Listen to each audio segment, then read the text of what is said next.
আপনি জানেন কি যে আজকের অধিকাংশ মিলিয়নিয়াররা 40 বছর বয়সের পরে সম্পূর্ণ দেউলিয়া হয়ে গিয়েছিলেন? হ্যাঁ, এটি পাগলামি মনে হতে পারে, কিন্তু এটি সত্যি। আর যদি আমি আপনাকে বলি যে দারিদ্র্য মানে শুধু টাকার অভাব নয়, বরং এটি একটি মানসিক ধারা যা আপনি প্রতিদিন পুনরাবৃত্তি করেন, এটা আপনি বুঝতেই পারেন না। আপনি একটি চক্রে আটকে আছেন। আর সবচেয়ে দুঃখজনক বিষয়, হয়তো আপনি জানেন না যে আপনি এতে আটকে আছেন। আজ, এখন এই ভিডিওতে আমি এই চক্রটি ভাঙতে সাহায্য করব। আপনি জানবেন কিভাবে দারিদ্র্য থেকে মুক্তি পাবেন। যদিও আপনার বয়স 40 এর বেশি, যদিও আপনি মনে করেন যে অনেক সময় হারিয়ে ফেলেছেন, আপনি মনে করেন আপনি দারিদ্র্যের মধ্যে আছেন কারণ টাকার অভাব আছে, কিন্তু আমি আপনাকে এমন কিছু বলব যা সবকিছু পরিবর্তন করতে পারে। আপনি দারিদ্র্যের মধ্যে আছেন কারণ আপনাকে এভাবে বাঁচার জন্য প্রোগ্রাম করা হয়েছে। আর এই প্রোগ্রামিং শুরু হয়েছিল যখন আপনি টাকা কি সেটি বুঝতেও পারেননি। অটালিয়ন সালে আমি দেউলিয়া ছিলাম। সত্যি বলতে, নিম্নমানের চাকরি করছিলাম, এত ঋণ ছিল যা আমি গুনতে পারতাম না। আমার আত্মমর্যাদা প্রায় শূন্য ছিল। আমি অনুভব করতাম যে আমি অক্ষম। আর সবচেয়ে আশ্চর্যজনক বিষয়, আমি অলস ছিলাম না। আমি কঠোর পরিশ্রম করতাম, কিন্তু যা উপার্জন করতাম তা মুহূর্তেই চলে যেত। এটা তখনই ছিল যখন আমি মানসিক ধারা সম্পর্কে ধারণা পেলাম, তখনই সবকিছু বুঝতে শুরু করলাম। মানসিক ধারাগুলি এমন অদৃশ্য অপারেটিং সিস্টেমের মতো যা আপনার সিদ্ধান্ত, অনুভূতি এবং কর্ম নিয়ন্ত্রণ করে। আর এই সিস্টেমগুলি আপনার অনুমতি ছাড়াই আপনার মনে ইনস্টল করা হয়েছিল। আপনি কি কখনো টাকা সঞ্চয় করতে চেষ্টা করেছেন এবং পারেননি? কখনো নতুন কিছু শুরু করেছেন, উত্তেজিত হয়েছেন এবং পরে ছেড়ে দিয়েছেন? কখনো টাকা বিনিয়োগ করতে ভয় পেয়েছেন কারণ আপনি জানতেন যে সবকিছু হারিয়ে যাবে? এই আচরণগুলো শৃঙ্খলার অভাব নয়, এগুলো হলো আপনার মধ্যে ঢুকানো মানসিক ধারার প্রতিফলন। আর যতক্ষণ না আপনি এই বেস পরিবর্তন করবেন, কোনো কোর্স, কোনো চাকরি, কোনো বছরের শেষের বোনাস আপনাকে সুবিধা থেকে বের করে আনবে না। একদিন আমি আটলান্টায় আমার এক সেমিনারে 5-2 বছর বয়সী এক পুরুষের সাথে পরিচিত হয়েছিলাম। তিনি ক্লান্ত ছিলেন। পুরো জীবন তিনি বলেছিলেন কি আমি এটা খরচ করতে পারব না, এটি আমার জন্য নয়, আমি কখনই এমন জীবনযাত্রার মান পেতে পারব না। যখন তিনি তার গল্প শেষ করলেন, আমি তার চোখে তাকিয়ে বললাম, আপনি কি কখনো ধনী হওয়ার অনুমতি পেয়েছেন? তিনি নীরব হয়ে গেলেন। তারপর কাঁদতে শুরু করলেন। সত্যি কথা হলো, বেশিরভাগ মানুষ স্বপ্ন দেখার জন্য অনুমতি দেয় না। জীবনকে এমনভাবে যাপন করা হয় যেন ধনীরা শুধুমাত্র কিছু নির্বাচিতদের জন্য নির্ধারিত এক ধরনের ক্লাব। তবে শুনুন, আপনার বাইরের বাস্তবতা কেবলমাত্র আপনার ভিতরের প্রোগ্রামিংয়ের প্রতিফলন। যদি আপনি বিশ্বাস করেন যে আপনি কিছুটা প্রাপ্য, আপনি কিছুটা গ্রহণ করবেন। যদি আপনি বিশ্বাস করেন যে টাকা হলো অপবিত্র, আপনি ইচ্ছাকৃতভাবে সমৃদ্ধ হওয়ার কোনো সুযোগ প্রত্যাখ্যান করবেন। কতবার আপনি ইতিমধ্যেই, এটি একটি বাস্তব উদাহরণ, অতিরিক্ত টাকা পেয়েছেন, একটি বোনাস, একটি কমিশন, একটি ফেরত, এবং কয়েকদিনের মধ্যে সেই টাকা অদৃশ্য হয়ে গেছে। আপনি অপ্রয়োজনীয় কিছুতে খরচ করেছেন বা কোনো অনির্দেশিত ঘটনাকে ঘটেছে, তাই না? এটি আপনার মানসিক ধারা যা আপনার বাস্তবতাকে আপনার বিশ্বাস অনুযায়ী সামঞ্জস্য করছে। আমি এমন এক মাসের কথা মনে করি যখন আমি আমার প্রথম বড় চুক্তিগুলি করেছিলাম। আমি এক সপ্তাহে এমন পরিমাণ টাকা উপার্জন করেছিলাম যা আমি আগের 6 মাসে উপার্জন করেছিলাম। এবং আপনি জানেন কি ঘটেছিল? পরবর্তী মাসে আমি প্রায় সব হারিয়ে ফেলেছিলাম। আমি খরচ শুরু করেছিলাম, অপ্রয়োজনীয় ঝুঁকি গ্রহণ করেছিলাম, কোনো পরিকল্পনা ছাড়াই। কারণ ভিতরে ভিতরে আমি এখনও বিশ্বাস করছিলাম না যে আমি সেই সফল ব্যক্তি। আমার মন ছিল বব প্রক্টর দেউলিয়া গি। এবং যতক্ষণ না আমি এই অভ্যন্তরীণ চিত্রটি পুনর্গঠন করছিলাম, ততদিন সাফল্য সর্বদা সাময়িক হবে। এজন্য দারিদ্র্য থেকে বেরিয়ে আসার জন্য প্রথম পদক্ষেপ, এবং এই পদক্ষেপটি অনাক্রমণীয়, তা হল আপনার মনের পুনঃপ্রোগ্রামিং। এটি কিভাবে করবেন? শুরু করুন সেই বাক্যগুলো চিহ্নিত করে যা আপনি টাকা নিয়ে বারবার বলেন। লিখুন, উচ্চস্বরে পড়ুন। আপনি অবাক হবেন যে আপনি কতটা মানসিক আবর্জনা নিয়ে চলছেন। এখন ইচ্ছাকৃতভাবে একটি নতুন বিশ্বাসের সেট নির্বাচন করুন। আমি ধনীর যোগ্য উ। আমি সমৃদ্ধি অর্জনের জন্য বুদ্ধিমান গু।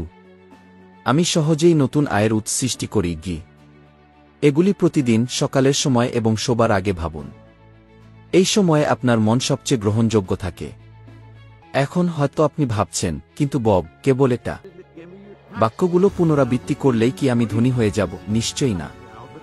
কিন্তু আমি আপনাকে বলব কি হবে। এই বাক্যগুলো পুনরাবৃত্তি করুন যতক্ষণ না আপনার মন সেগুলিকে বিশ্বাস করে। কারণ যখন তা ঘটে, আপনার সিদ্ধান্তগুলি পরিবর্তিত হবে। আপনি ঝুঁকির মাধ্যমে কিছুটা আগে সুযোগ দেখতে শুরু করবেন। আপনি যেখানে আগে লুকিয়ে থাকতেন সেখানে বাড়তে গ্রহণ করবেন। আপনি অন্যভাবে চলতে শুরু করবেন, অন্যভাবে কথা বলবেন, ভিন্ন মানুষদের আকৃষ্ট করবেন, এবং এখানেই খেলা বদলে যাবে। জিম ক্যারি এর উদাহরণ দেখুন। ও অভিনেতা। খ্যাতি লাভের আগে তিনি ছিলেন একজন দেউলিয়া যুবক, পরিবারসহ একটি গাড়িতে থাকতেন। কিন্তু তিনি নিজের জন্য $10 মিলিয়ন চেক লিখেছিলেন কি অভিনয় সেবা প্রদানের জন্য, ভবিষ্যতের জন্য একটি তারিখ সহ। তিনি দৃশ্যমান করেছিলেন, বিশ্বাস করতেন, এবং কয়েক বছর পর তিনি একটি সিনেমার জন্য ঠিক সেই পরিমাণ অর্থ উপার্জন করেন। এটি কি কাকতালীয় ছিল?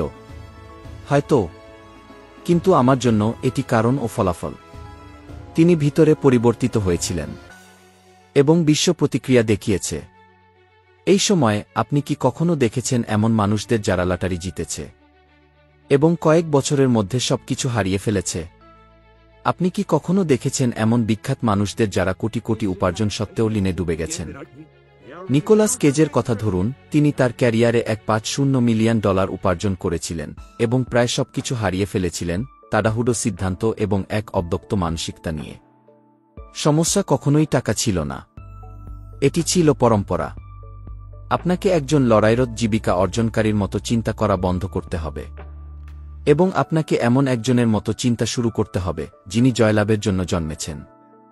এই অংশটি আপনাকে গভীর অস্বস্তি সৃষ্টি করতে পারে, কিন্তু আমি আপনাকে বলতে হবে, কঠোর পরিশ্রম কখনোই ধনসম্পত্তির পথ নয়, কখনো ছিল না। এবং আমি জানি এটি প্রায় একটি অভ্যন্তরীণ বিশ্বাসের বিপরীতে হতে পারে, বিশেষত আপনি যদি বড় হয়ে শিখে থাকেন যে কি কোনো চেষ্টা ছাড়া কিছুই অর্জিত হয় না কি। কিন্তু আপনার চারপাশে তাকান, বাস্তব দুনিয়া দেখুন। আপনি কি এমন কাউকে চেনেন যে প্রতিদিন 1-2 ঘন্টা কাজ করে এবং তাও কষ্টে বিল পরিশোধ করতে পারে? আপনি কি এমন কাউকে চেনেন যে সোমবার থেকে শনিবার পর্যন্ত প্রচণ্ড পরিশ্রম করে কিন্তু কখনো তলানিতে পৌঁছাতে পারেন না? এখন আমাকে বলুন, কতজন মানুষ ধনী? সত্যি বলতে এটি নির্মম, কিন্তু এটি বলা প্রয়োজন। শুধুমাত্র শারীরিক কসরত ধনসম্পত্তি সৃষ্টির সাথে সম্পর্কিত নয়। যদি তা হতো তবে শ্রমিকরা ধনী হতো। পরিচ্ছন্নতা কর্মী, কারখানার শ্রমিক, অ্যাপ্লিকেশন ডেলিভারি কর্মী, তারা সবাই শক্তি দিয়ে জীবন কাটায়, এবং তবুও পুরস্কার খুবই সীমিত। অন্যদিকে যারা লিভারেজ তৈরি করেছেন, এমন সিস্টেম যা তাদের শারীরিক উপস্থিতি ছাড়াই কাজ করে, তারা তাদের কৌশল দিয়ে যা রোপণ করেছিলেন তা কুড়াচ্ছেন, শুধু ঘামে নয়। তারা এমন কিছু বুঝেছে যা আমি বছর বছর ধরে মেনে নিয়েছিলাম, ধনসম্পত্তি আসে না অবিরত পরিশ্রমের মাধ্যমে, বরং উদ্দেশ্যপূর্ণভাবে প্রযোগিত বুদ্ধিমত্তার মাধ্যমে। আমি ভ্যাঙ্কুভারে একটি ধর্মীয় আচার অনুষ্ঠানে এমন একজন মানুষকে জানতাম যিনি আমার উপর গভীর প্রভাব ফেলেছিলেন। তার নাম ছিল ম্যাথিউ। সে 4-7 বছর বয়সী ছিল, 3টি সন্তানের পিতা এবং স্কুল বাসের ড্রাইভার এবং রাতের নিরাপত্তারক্ষী হিসেবে কাজ করত। সে অল্প সময়ের জন্য ঘুমাত, যা কিছু পাওয়া যেত তাও খেত, সবসময় ক্লান্ত থাকত। একদিন আমরা কথা বলার সময় সে আমাকে এমন কিছু বলেছিল যা আমার ভিতর ভেঙে দিয়েছিল। বব, আমার সন্তানরা আমাকে একজন অনুপস্থিত পিতা হিসেবে মনে করবে। যদিও আমি আমার সব কিছুই দিয়েছি তখন আমি তাকে একটি প্রশ্ন করেছিলাম যা তার জীবন বদলে দিয়েছিল। আপনি কি আপনার কম সময়টা এই চক্র থেকে বেরিয়ে যাওয়ার জন্য ব্যবহার করছেন, নাকি শুধু তার চাপ থেকে বিশ্রাম নিতে? নীরবতা। সে বুঝে গিয়েছিল। সে বুঝতে পারল যে সে ফাঁদে আটকা পড়েছিল। যে বিশ্রাম সে নিচ্ছিল তা আসলে কারাগারের অংশ ছিল। পরবর্তী সপ্তাহে সে ডিজিটাল মার্কেটিং শেখা শুরু করল, একটি পুরানো ফোন এবং পাবলিক ইন্টারনেট দিয়ে। 6 মাস পর সে একটি সাধারণ পণ্য লঞ্চ করল, একটি ইবুক যা নিরাপত্তা সংক্রান্ত ছিল। 2 বছর পর সে 2টা চাকরি ছেড়ে দিল। সে সময় বিক্রি করা বন্ধ করে দিল। সে কাজ করা শুরু করল। আসল ব্যাপার হল, আপনি মৃত্যুর আগ পর্যন্ত সময়কে টাকা দিয়ে পরিবর্তন করার জন্য তৈরি হননি। আপনি তৈরি হয়েছেন সৃষ্টির জন্য, চিন্তা করার জন্য, পৃথিবীকে এমন কিছু দেওয়ার জন্য যা আপনার শারীরিক শক্তির বাইরে চলে যায়। এখন বলুন, আপনি প্রতি সপ্তাহে কতটা সময় আপনার কিছু তৈরি করার জন্য ব্যয় করেন? কতটা সময় আপনি মোবাইলে ভিডিও দেখার জন্য, সোশ্যাল মিডিয়া স্ক্রোল করার জন্য ব্যয় করেন, এবং কতটা সময় আপনি বিক্রি শিখতে, বিনিয়োগ করতে, স্কেল করতে শিখতে বিনিয়োগ করেন। এখানে আরেকটি ফাঁদ আছে, জটিলতার ভয়। হয়তো আপনি ভাবছেন, কিন্তু আমি ব্যবসা সম্পর্কে কিছু জানি না, আমি ইন্টারনেটে ভালো না, আমি কখনো ব্যবসা শুরু করিনি। গিয়ে আমি আপনাকে একটি গোপন কথা বলি, কেউ জন্ম থেকেই জানে না। আমি নিজেই, যখন আমি আমার প্রথম ব্যবসা শুরু করেছিলাম, তখন আমি একদম কিছু জানতাম না। শুধু একটি সত্য ছিল, আমি যে অবস্থায় ছিলাম সে অবস্থান থেকে বের হতে হবে। এবং সেই দুঃখই ছিল আমার কর্মের অনুপ্রেরণা। আমি রাত পর্যন্ত বই পড়তাম, আমি ফোন করতাম এমন লোকদের যারা আমাকে চিনত না। আমি কি না ঘি থেকে কি না ঘি পেতাম, কিন্তু থামতাম না। কারণ আমি জানতাম, যতক্ষণ আমি আমার সময় বিক্রি করব, আমার সময় প্রতি বছর কম মূল্যবান হবে। এবং এটা বেশিরভাগ মানুষের সাথে ঘটে। তারা 2-0-3-0 বছর একই পেশায় কাটায়, তবুও তাদের কাজের স্থান আরও তরুণ, সস্তা, আরও অভিযোজিত লোকদের জন্য চলে যায়। এজন্য কঠোর পরিশ্রম, একা কাজ করা যথেষ্ট নয়। আপনাকে বুদ্ধিমত্তার সাথে কাজ করতে হবে। আপনাকে আপনার অবসর সময়কে স্বাধীনতার একটি সরঞ্জাম হিসেবে ব্যবহার করতে শিখতে হবে, এবং কোনো আত্মবিশ্বাসী পথ থেকে পালানোর মাধ্যম হিসেবে নয়। আপনাকে আর মনে করতে হবে না যে কেউ আপনাকে বাঁচাবে, সরকার, বস, পরবর্তী বেতন বৃদ্ধি। আমি করব না, কেউ করবে না। কেবল আপনি সিদ্ধান্ত নিতে পারেন এই চক্র ভাঙার জন্য। বাস্তব উদাহরণ চাচ্ছেন? সিয়ার গায়িকা। খ্যাতি পাওয়ার আগে সে একজন ওয়েট্রেস হিসেবে কাজ করত এবং বিষণ্ণতার মধ্যে বাস করত। তবে তার জীবন বদলে দিয়েছিল কঠোর পরিশ্রম নয়, এটি ছিল সেই মুহূর্ত যখন সে তার দুঃখকে শিল্পে পরিণত করার এবং নিজেকে নতুনভাবে আবিষ্কার করার সিদ্ধান্ত নিল। সে এমন গান তৈরি করল যা অন্যরা রেকর্ড করল, কপিরাইটের মাধ্যমে আয় পেল। প্যাসিভ আয়, স্বাধীনতা, বুদ্ধিমত্তা। এদিকে মাইক টাইসনের কথা ভাবুন। বক্সিংয়ে সে শত শত মিলিয়ন ডলার আয় করেছে, শরীর রক্তাক্ত হওয়া পর্যন্ত প্রশিক্ষণ করেছে। কিন্তু আর্থিক বুদ্ধিমত্তা ছাড়া, লিভারেজ ছাড়া, ব্যবস্থাপনা ছাড়া প্রায় সবকিছু হারিয়ে ফেলেছে। কারণ দিকনির্দেশনা ছাড়া প্রচেষ্টা শুধুই শারীরিক ক্ষয়। আরেকটি কথা, গ্যালাপ ইনস্টিটিউটের গবেষণা অনুযায়ী পৃথিবীতে 8-5 মানুষ তাদের চাকরিতে অসন্তুষ্ট। তারা কেবল বাঁচতে কাজ করছিল। এবং যত সময় তারা এই কারাগারে কাটায়, তারা স্বপ্ন দেখার ক্ষমতা হারিয়ে ফেলে। এখন আমি চাই আপনি একটু থামুন এবং ভাবুন, আপনি যদি ঠিক যেমন আছেন সেভাবে চলতে থাকেন, আপনি 5 বছর পর কোথায় থাকবেন? আপনার চোখ বন্ধ করুন এবং এটি কল্পনা করুন। এবং যদি আপনি যা দেখেছেন তা আপনাকে অসন্তুষ্ট করে, তাহলে কিছু একটা পরিবর্তন দরকার। এখনই একটি পরিকল্পনা তৈরি করুন। ছোট করে শুরু করুন। নতুন কিছু শিখুন। কিছু তৈরি করুন যা আপনার নিজের। এবং সবচেয়ে গুরুত্বপূর্ণ, বিশ্বাস করা বন্ধ করুন যে শুধুমাত্র প্রচেষ্টা যথেষ্ট। এটি গুরুত্বপূর্ণ ঠিকই, কিন্তু এটি কেবল তখনই কার্যকর হয় যখন এটি বুদ্ধিমত্তার সাথে পরিচালিত হয়। প্রকৃত আর্থিক স্বাধীনতা তখন শুরু হয় যখন আপনি সিদ্ধান্ত নেন আপনার শক্তি বিক্রি করা বন্ধ করবেন, এবং আপনার ধারণা, আপনার ফলাফল, আপনার প্রভাব বিক্রি করা শুরু করবেন। আপনি আরও বেশি কিছু পাওয়ার যোগ্য, কিন্তু আপনাকে সিদ্ধান্ত নিতে হবে। আমি চাই যে আপনি যা বলব তা সম্পূর্ণ মনোযোগ দিয়ে শোনেন। আপনার প্যাসিভ ইনকাম শুরু করার জন্য টাকার প্রয়োজন নেই, আপনাকে প্রয়োজন সিদ্ধান্ত। বেশিরভাগ মানুষ বিশ্বাস করে যে এটি শুধুমাত্র তাদের জন্য যারা ইতিমধ্যেই ধনী, যারা বড় বিনিয়োগ বা সম্পত্তি উত্তরাধিকার সূত্রে পেয়েছে। কিন্তু এটি একটি বিপজ্জনক মিথ্যা, এবং এই বিশ্বাসের কারণেই লক্ষ লক্ষ মানুষ আজীবন অপ্রতুলতার চক্রে আটকে থাকে। জানেন কেন? কারণ তারা সময়কে টাকার সাথে বিনিময় করতে শিখেছে। আর কিছু নয়। কাজ করেন, পারিশ্রমিক পান। কাজ বন্ধ করলে আয় বন্ধ হয়ে যায়। এখন সাচ্চার কথা বলুন, যদি আপনি 3 মাসের জন্য অসুস্থ হয়ে পড়েন, আপনার আয় কতটা অব্যাহত থাকবে? আর যদি তা 6 মাস হয়? এবং যদি আপনি আগামীকাল চাকরি হারান? বেশিরভাগ মানুষের কাছে এর কোনো সুনির্দিষ্ট উত্তর নেই। এবং এটি কোনো কাকতালীয় ঘটনা নয়, এটি একটি মানসিক কাঠামোর সরাসরি প্রতিফলন যা আপনাকে এত ব্যস্ত রাখে যে আপনি স্বাধীনতা তৈরি করার কথা ভাবতে পারছেন না। প্যাসিভ ইনকাম এমন কিছু যেখানে অর্থ প্রবাহিত হতে থাকে, যদিও আপনি আর সক্রিয় নন। এটি ম্যাজিক মনে হতে পারে, কিন্তু এটি আসলে গাণিতিক। এবং তার চেয়েও গুরুত্বপূর্ণ, এটি কৌশলগত। আমি স্পষ্টভাবে মনে করি যখন আমি এটি বুঝতে পেরেছিলাম, আমি তখনও আর্থিকভাবে পুনর্নির্মাণ করছিলাম, এবং আমি এমন কিছু মানুষদের লক্ষ্য করেছিলাম যারা ঘুমানোর সময়ও টাকা উপার্জন করছিল। তখনই আমার কাছে খেলা বদলে গিয়েছিল।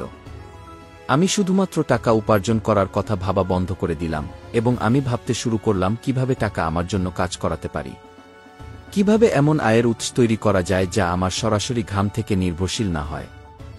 আমি ছোট করে শুরু করলাম, আর আপনিও ঠিক একইভাবে শুরু করবেন। আজকাল এমন কিছু উপায় আছে যার মাধ্যমে আপনি খুব কম বা কোনো প্রাথমিক টাকা ছাড়াই প্যাসিভ ইনকাম তৈরি করতে পারেন। আমার এক ছাত্রী সারা 2 বছর বয়সী একজন ইংরেজি শিক্ষক ছিলেন, যিনি এমন একটি বেতন পেতেন যা তার খরচের জন্যও পর্যাপ্ত ছিল না। তিনি ভিডিও পাঠ তৈরি করার সিদ্ধান্ত নেন এবং সেগুলো একটি ফ্রি প্ল্যাটফর্মে আপলোড করেন। প্রথম দিকে কেউ সাহায্য করেননি, কিন্তু তিনি অবিচলিত ছিলেন। 3 মাস পর একটি ভিডিও ভাইরাল হয়। আজ তিনি প্রতি মাসে তার 1 বছর আগের ভিডিও পাঠের জন্য টাকা পান। এবং আপনি জানেন তিনি একদিন আমাকে কি বলেছিলেন? বব, আমি এখনও পড়াচ্ছি, কিন্তু এখন আমি পড়াই এমনকি যখন আমি ঘুমাচ্ছি। এটিই স্বাধীনতা। এবং আপনি ঠিক একই কাজ করতে পারেন।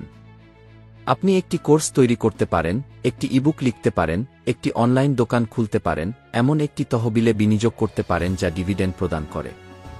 আমরা অ্যাফিলিয়েট মার্কেটিং শিখতে পারি, একটি চ্যানেল তৈরি করতে পারি, একটি কমিউনিটি গঠন করতে পারি। কিন্তু জানেন কেন অনেকেই এসব করে না? কারণ তারা সঠিক সময়ে অপেক্ষা করছে। আমরা অপেক্ষা করছি যখন সময় বাড়বে, যখন শক্তি বাড়বে, যখন টাকা বাড়বে। আপনাকে নিজেই তৈরি করতে হবে। এবং আসুন আমি আপনাকে একদম সোজা কথা বলি, সেই সঠিক সময় কখনো আসবে না, কখনোই। আপনাকে প্যাসিভ ইনকাম তৈরি করতে হবে যখন আপনি এখনও সক্রিয় ব্যবস্থার মধ্যে আটকে আছেন। আপনাকে রোপণ করতে হবে। আপনাকে রোপণ করতে হবে এমনকি যখন আপনি ক্লান্ত হয়ে বসে আছেন, কারণ এটাই একদিন আপনাকে মর্যাদার সাথে বিশ্রাম নেওয়ার নিশ্চয়তা দেবে। এটা শোনো, চার্লস শোয়াবের একটি গবেষণা দেখিয়েছে যে প্রথম প্রজন্মের 7-5 মিলিয়নেয়ার তাদের সম্পদ বিভিন্ন আয়ের উৎসের মাধ্যমে তৈরি করেছেন, যার বেশিরভাগই সময়সীমার মধ্যে সক্রিয় উপস্থিতি তৈরি করেনি।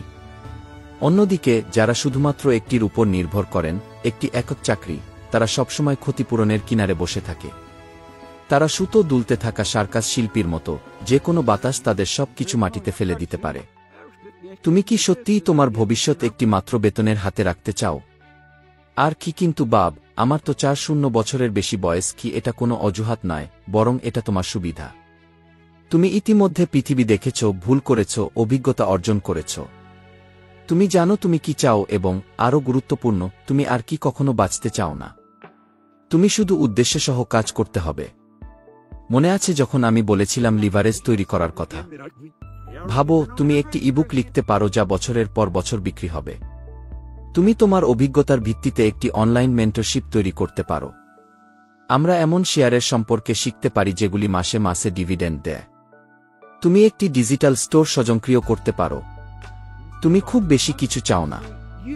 অবশ্যই ধারাবাহিকতা দরকার, এবং সবচেয়ে গুরুত্বপূর্ণ, জীবিত থাকার কি মোড থেকে কি গঠন করার কি মোডে যাওয়ার সিদ্ধান্ত। এখন যদি তুমি এখনও সন্দিহান থাকো যে এটা সত্যিই কাজ করে কিনা, তাহলে আমি তোমাকে একজনের গল্প বলি যে এই নীতিটি উপেক্ষা করেছিল। এমসি হ্যামার 90 এর দশকের সবচেয়ে বড় তারকাদের মধ্যে একজন। সে $1 মিলিয়ন আয় করেছিল, কিন্তু সব খরচ করে ফেলেছিল। কোনো প্যাসিভ ইনকাম উত্থাপন হয়নি। সে কনসার্ট, চুক্তি, পরিচিতি দিয়ে জীবিকা নির্বাহ করত। যখন খ্যাতি শেষ হল, সব শেষ হয়ে গেল। সে দেউলিয়া হয়ে গেল, কারণ তার সমস্ত সম্পদ তার উপস্থিতির উপর নির্ভর করত। আর উপস্থিতির একটা সীমা থাকে। কিন্তু যখন তুমি সিস্টেম, পণ্য, সম্পদ তৈরি করো, এগুলো তোমার জন্য কাজ করতে থাকে। তো আমি এখন এক সেন্সে প্রশ্ন করি, যদি তুমি আজ মারা যাও, তোমার আয়ের কোনো অংশ আগামীকাল তোমার পরিবারের জন্য ফলাফল নিয়ে আসবে? যদি উত্তর কিছুই না হয়, তাহলে বুঝে নাও যে এটা বদলানোর সময় এসেছে। দ্রুত প্যাসিভ ইনকাম কোনো বিলাসিতা নয়। এটি একটি ঢাল। এটি সুরক্ষা। এটি সত্যিকারের একমাত্র উপায় যার মাধ্যমে তুমি আর্থিক স্বাধীনতা অর্জন করতে পারো। তুমি মিলিয়নেয়ার হওয়ার জন্য শুরু করার আগে কিছুই জানার প্রয়োজন নেই। কিন্তু তুমি যদি শুরু না করো তবে কখনো মিলিয়নেয়ার হতে পারবে না। এবং এটির জন্য সেরা সময় এখন। তোমার কাছে পৃথিবীর শ্রেষ্ঠ ধারণা থাকতে পারে, তোমার প্রতিভা, অভিজ্ঞতা, সম্পর্ক থাকতে পারে, কিন্তু যদি ব্যর্থতার ভয় তোমার মনের উপর নিয়ন্ত্রণ করে তবে কিছুই তা গুরুত্বপূর্ণ হবে না। আর আমি এটা বলছি কষ্ট নিয়ে, কারণ আমি দেখেছি এটাই শত শত মানুষের সঙ্গে ঘটেছে। মানুষ যাদের হাতে সব ছিল কিন্তু তারা থেমে গিয়েছিল, তারা এগিয়ে যায়নি, তারা লুকিয়েছিল। আর সবচেয়ে দুঃখজনক, তারা এখনও আজও সেই দোষবোধ নিয়ে বেঁচে আছে যে তারা সিদ্ধান্ত নেয়নি। কিন্তু সত্যটা হলো, ভয় তোমার সঙ্গে জন্মায়নি, এটা শিখানো হয়েছে। ছোটবেলায় তুমি শুনেছ যে ভুল করা খারাপ, যে ব্যর্থতা লজ্জার কারণ। যে কি ফুলানাকে দেখো, সে একটা ব্যবসা খুলতে গিয়েছিল এবং সবকিছু হারিয়েছে, কি এটা একটা নিরাপদ চাকরি রাখা ভালো, আর তারপর তুমি বড় হয়েছ এক অদৃশ্য কোড নিয়ে মাথায়। ঝুঁকি নেয়া ভালো নয়, উচ্চাকাঙ্ক্ষী হওয়া ভালো নয়, সীমানা পেরোনো ভালো নয়, আর এই কোড হয়ে যায় তোমার কারাগার। আমি তোমাকে একটা ঘটনা বলি যা আমার সঙ্গে ঘটেছিল, এবং সেটা আমার জীবনের অন্যতম বড় ধাক্কা ছিল। আমার মেন্টর হিসেবে যাত্রা শুরু করার সময় আমি শিকাগোর একটি ব্যবসায়িক গ্রুপের জন্য একটি পরামর্শ প্রস্তাব তৈরি করেছিলাম। আমি কয়েকদিন ট্রেনিং করেছিলাম, আমি প্রস্তুত ছিলাম, কিন্তু যখন আমি উপস্থাপনাটি শেষ করলাম তখন টেবিলের নেতা আমাকে তাচ্ছিল্যপূর্ণভাবে দেখল এবং বলল, তুমি তো মজা করছো, এটা খুবই সাধারণ, তোমার এই কাজের জন্য যোগ্যতা নেই। ওই মুহূর্তে আমি আমার শরীরকে জমে যেতে অনুভব করলাম। আমি সেখান থেকে বেরিয়ে এসেছিলাম ভেঙে পড়ে। আমি নীরবেই বাড়ি ফিরে যাওয়ার জন্য বিমানটি ধরেছিলাম, জানালা দিয়ে বাইরে তাকিয়ে, এবং ভাবছিলাম, এটা কি সব ভুল ছিল? আমি কি খুব জোরে চেষ্টা করছি? আমাকে কি ছেড়ে দেওয়া উচিত? সেই ভয় আবার ফিরে এসেছিল, যে ভয় আমি যথেষ্ট ভালো নই। কিন্তু পরের দিন আমি ঠিক সেই বিপরীত কাজটি করার সিদ্ধান্ত নিলাম যা অধিকাংশ মানুষ করত। আমি পুরো প্রস্তাবনাটি আবার লিখলাম, আরও বেশি পড়াশোনা করলাম, এবং আবার ফোন করলাম, আবার গিয়েছিলাম। জানো কি হলো? আমি চুক্তি বন্ধ করলাম। সেই একই নেতা আমাকে ব্যক্তিগতভাবে দুঃখিত হল। তিনি বললেন, আপনি যা এখন এনেছেন তা আমাদের প্রয়োজন। কি জানো কেন আমি এটা বলছি? কারণ তুমি ঠিক প্রথম খেতে থেমে গিয়েছিলে। তুমি সমালোচনার ভয়ে পিছিয়ে গিয়েছিলে, হাস্যকর মনে হওয়ার ভয়ে, নিজের পরিচয় প্রকাশের ভয়ে। এবং প্রতিবার যখন তুমি এটা করো, তুমি তোমার ভবিষ্যতের একটি অংশ ভয়ের হাতে দিয়ে দাও। তুমি কতগুলো সুযোগ হাতছাড়া করেছ? তুমি কতগুলো ধারণা চেষ্টা করার আগেই দাফন করেছিলে? কতগুলো স্বপ্ন তোমার ভিতরে রাখা আছে, সাহসের জন্য অপেক্ষা করছে? আর আমি একমাত্র বলছি না এটা। ইউনিভার্সিটি অফ ব্যাথ, যুক্তরাজ্যে প্রকাশিত একটি গবেষণায় দেখা গেছে যে 2% বেশি মানুষ তাদের ব্যক্তিগত বা পেশাগত প্রকল্প শুরু করতে পারেনি ব্যর্থতার ভয়ে। সবচেয়ে মজার ব্যাপার, তাদের অধিকাংশই জানত না তারা ঠিক কি ভয় পাচ্ছে। এটা একটি অস্পষ্ট কিন্তু স্থবিরকারী অনুভূতি ছিল। এবং এদিকে সময় চলে যাচ্ছে। তুমি কখনো দেখেছ কিভাবে অধিকাংশ সফল মানুষের একটি ব্যর্থতার গল্প আছে? স্টিভ জবসকে তার নিজের কোম্পানি থেকে বের করে দেওয়া হয়েছিল। জে.কে রোলিংয়ের বই 12টি প্রকাশনা সংস্থা বাতিল করেছিল। কিন্তু তারা থেমে যায়নি, কারণ তারা বুঝেছিল যে ব্যর্থতা সফলতার বিপরীত নয়, ব্যর্থতা সফলতার প্রক্রিয়ার একটি অংশ। এখন আমি তোমাকে সেই প্রশ্নটি করতে চাই যা তোমাকে আটকে রেখেছে। যদি তুমি চেষ্টা করো এবং সফল হও, যদি তোমার ধারণা কাজ করে, এবং এটি একটি নতুন জীবনের প্রকৃত শুরু হওয়ার পথ হয়, তুমি কখনোই জানবে না যতক্ষণ না তুমি কিছু না কিছু কাজ করো। এবং আমি তোমাকে একটি পরামর্শ দেব যা আমার জীবন বদলে দিয়েছে। ভয়কে একটি চিহ্ন হিসেবে দেখা বন্ধ করো যে তোমাকে থামতে হবে। ভয়কে এখন একটি চিহ্ন হিসেবে দেখা শুরু করো যে এখানে সকল কিছু বৃদ্ধির সম্ভাবনা আছে। অধিকাংশ মানুষ অর্থের অভাবের বিরুদ্ধে লড়াই করছে না, তারা নিজের প্রতি যে চিত্রটি ধারণ করে তার বিরুদ্ধে লড়াই করছে। আর এই, বন্ধুরা, এটা হলো যা নির্ধারণ করে তুমি কি একই ধারায় আটকে থাকবে নাকি তুমি মাকসার পুতুলের মতো এক নতুন জীবনে লাফিয়ে উঠবে। আমি তোমাকে একটি সরাসরি প্রশ্ন করতে চাই। যখন তুমি নিজেকে একজন ধনী, সফল, মুক্ত মানুষ হিসেবে কল্পনা করো, তুমি কি সত্যিই এতে বিশ্বাস করো? তুমি কি এটা অনুভব করো? নাকি তুমি কিছু অস্বস্তি, কিছু সন্দেহ অনুভব করো, যেন এটি কিছুটা দূরে? যদি তুমি সেই সন্দেহ অনুভব করো, সেই অভ্যন্তরীণ প্রতিরোধ, তা তোমাকে ধ্বংস করছে। এবং এটি অকারণ নয়। এটি তোমার আত্মচিত্রের প্রতিফলন। আত্মচিত্র হল সেই ধারণা যা তুমি নিজের সম্পর্কে ধারণ করো। এবং এটি গঠিত হয়েছে যা কিছু তুমি জীবনে শিখেছ, অভিজ্ঞতা পেয়েছ এবং অনুভব করেছ তার ভিত্তিতে।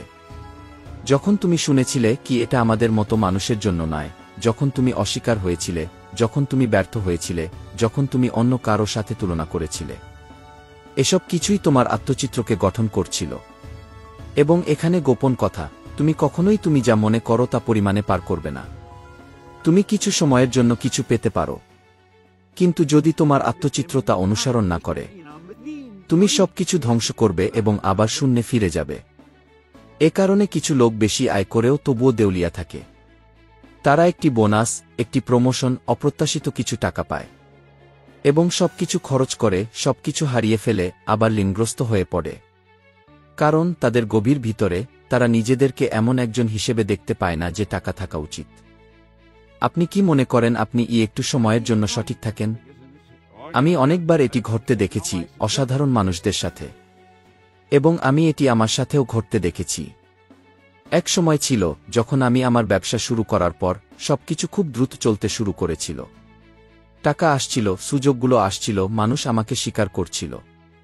আর হঠাৎ আমি সন্দেহ করতে শুরু করলাম। আমি ভয় পেলাম। ভয় হলো আমি যদি যথাযথ না হতে পারি। ভয় হলো আমি যদি প্রকাশিত হয়ে পড়ি। আমি চুক্তি নষ্ট করতে শুরু করলাম, সিদ্ধান্ত নেওয়া বন্ধ করে দিলাম, গুরুত্বপূর্ণ আমন্ত্রণগুলো প্রত্যাখ্যান করতে শুরু করলাম।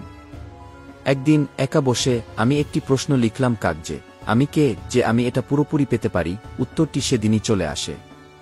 আমি সেই পুরুষই যিনি দেউলিয়া হয়ে গিয়েছিলেন, হারিয়ে গিয়েছিলেন, একভাবে ছিল। সে সময় আমি বুঝলাম আমার আত্মপরিচয় এখনও ছিল ভেঙে পড়া বা প্রক্টর।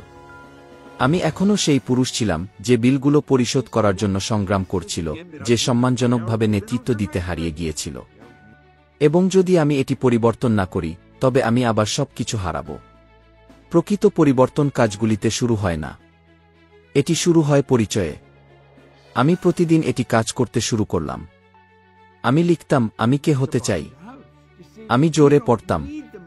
আমি নিজেকে সেই অবস্থানে দেখতে পেতাম। আমি চোখ বন্ধ করে বাড়ি, অফিস, আমার চারপাশের মানুষ, যে কাপড় আমি পরিধান করতাম, যেখানে আমি কথা বলতাম, আমার মুখাবয়ব কল্পনা করতাম।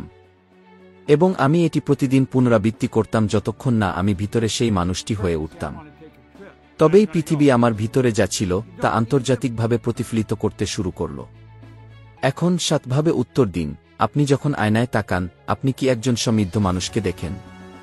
আপনি কি একজন মূল্যবান মানুষ হিসেবে নিজেকে আচরণ করেন? আপনি কি আপনার মনের মধ্যে প্রবাহিত হওয়া জিনিসগুলির যত্ন নেন, যেমন আপনি আপনার শরীরের যত্ন নেন? কারণ আপনি যেভাবে নিজেকে দেখেন তা নির্ধারণ করে আপনি কিভাবে বার্ধক্যগ্রস্ত হবেন। এবং আপনি কিভাবে বার্ধক্যগ্রস্ত হবেন তা নির্ধারণ করে আপনি কি অর্জন করবেন। স্ট্যানফোর্ড বিশ্ববিদ্যালয়ের এক গবেষণা, যা আচরণগত স্নায়ুবিজ্ঞান গবেষকদের দ্বারা পরিচালিত হয়েছিল, তা দেখিয়েছে যে যারা নিজেদের আর্থিকভাবে উচ্চ আত্মসম্মানী হিসেবে দেখতেন, অর্থাৎ যারা নিজেদের সংগঠিত, সক্ষম এবং সম্পদ অর্জনের উপযুক্ত মনে করতেন, তাদের সঞ্চয়ে, বিনিয়োগ এবং অবিচ্ছিন্ন উন্নতির জন্য 6-7 বেশি সুযোগ ছিল, যদিও তাদের আয়ের পরিমাণ কম ছিল। এটা ছিল তাদের আয় নয়, এটা ছিল তারা নিজেদের কিভাবে দেখতেন তা। এইভাবে কিছু মানুষ এমনকি বড় ধন অর্জন করেও গরিবের মতো জীবন যাপন করে, কারণ তারা অন্তরে এখনও নিজেদের প্রতারণাকারী মনে করে। এবং আমি জানি হয়তো আপনি এখন সেখানে আছেন, আপনার আর্থিক জীবন পরিবর্তন করার চেষ্টা করছেন, পড়াশোনা করছেন, চেষ্টা করছেন, সব কিছু সঠিকভাবে করছেন, কিন্তু ভিতরে আপনি এখনও নিজেকে কি কেউ যে চেষ্টা করছে উন্নত হতে হিসেবে দেখছেন, আর না হয়ে এমন কেউ হিসেবে দেখছেন যে ইতিমধ্যেই উন্নত। আপনি আপনার বর্তমান বাস্তবতার দাস নন, আপনি সেই চিত্রের দাস যা আপনি নিজেকে নিয়ে তৈরি করেছেন। এই চিত্রটি পরিবর্তন করুন এবং আপনার চারপাশের সবকিছু পরিবর্তন হতে শুরু করবে। টাকা, সুযোগ, সঠিক মানুষ। যখন আপনি সচেতনভাবে আপনার মনের নিয়ন্ত্রণ নিতে সিদ্ধান্ত নেবেন, তখন সব কিছু আপনার দিকে আকৃষ্ট হতে শুরু করবে। এখন যদি এই বিষয়টি আপনার সাথে সম্পর্কিত হয়ে থাকে, যদি আপনি এটি চিন্তা করেছেন, অনুভব করেছেন বা এমন কিছু দেখতে পেয়েছেন যা আপনার ভিতরে লুকানো ছিল, তাহলে আপনি ইতিমধ্যেই প্রথম পদক্ষেপটি নিয়ে ফেলেছেন। কিন্তু যাত্রা এখানেই শেষ হয় না। এখন আপনার স্ক্রিনে যে পরবর্তী ভিডিওটি আসছে তা দেখুন। সেখানে আপনি আপনার জ্ঞান অর্জনে আরেকটি ধাপ অতিক্রম করবেন এবং এখনকার চেয়ে এক ভালো হয়ে উঠবেন। এখানে আমার সাথে থাকার জন্য ধন্যবাদ। আমি আপনাকে পরবর্তী ভিডিওতে দেখব।